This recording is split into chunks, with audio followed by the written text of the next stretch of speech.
The introduction of the IB diploma has really kind of changed the mindset of the school, teachers and also students as well.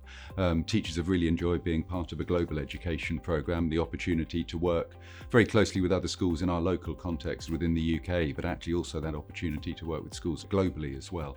I think that's been very important to them. I think the programme has a massive impact as well. About 60 or 70% of our students are EAL, they have English as an additional language, so they come from a very wide range of different backgrounds and nationalities. So I think the IB encourages students to feel really valued as global citizens, that their background, their individual background, cultures and heritages are valued by the school and actually valued by the educational curriculum that we offer.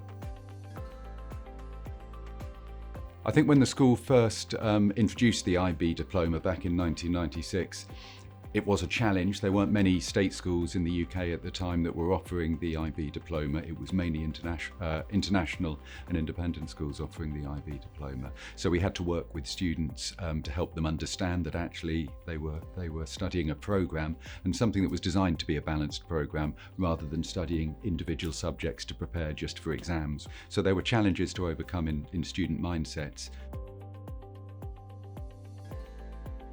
I think that ability to be very outward facing is one of the major sort of benefits of any IB education programme. That opportunity for teachers to connect with other colleagues around the world, the opportunity to have conversations about developing students rather than preparing students for an exam, and I think that's fundamentally important, ever more important. I think the fact that the IB is a value-driven curriculum, a mission statement-driven programme for focusing on the development of the whole student, I think those are just such powerful, such major strengths, and they're just not there in normal exam systems.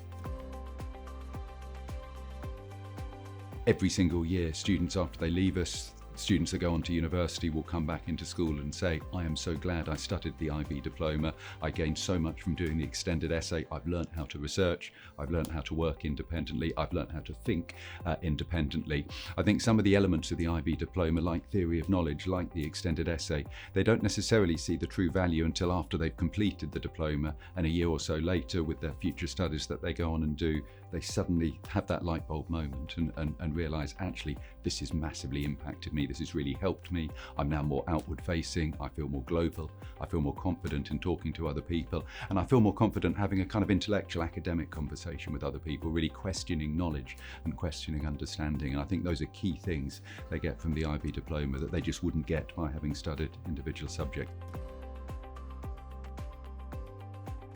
I think IB diploma students develop a very broad range of skill sets. Indeed, they're studying a good range of subjects, and that in itself helps them to communicate well, it helps them to think critically, it helps them to evaluate, helps them to make connections between different subjects as well. But I think very importantly as well, I think it encourages them to love learning for the sake of loving learning, rather than just studying subjects to gain a qualification, to gain an exam result, and to go on to university. I think one of the benefits of the IB education is simply that it encourages the development of young people very generally, and a very broad range of skills in them, the attributes of the IB learner profile, and it encourages them to study a broad range of subjects and not see subjects in isolation. Young people have got to be compassionate, they've got to be outward facing, they've got to be kind, they've got to be considerate. Yes, they've got to have resilience, but they've also got to understand that failure actually is fine. It's how you respond to that matters. And I think all of those things come through an IB education. And I think they're at the heart and soul of what IB educators want to do as well.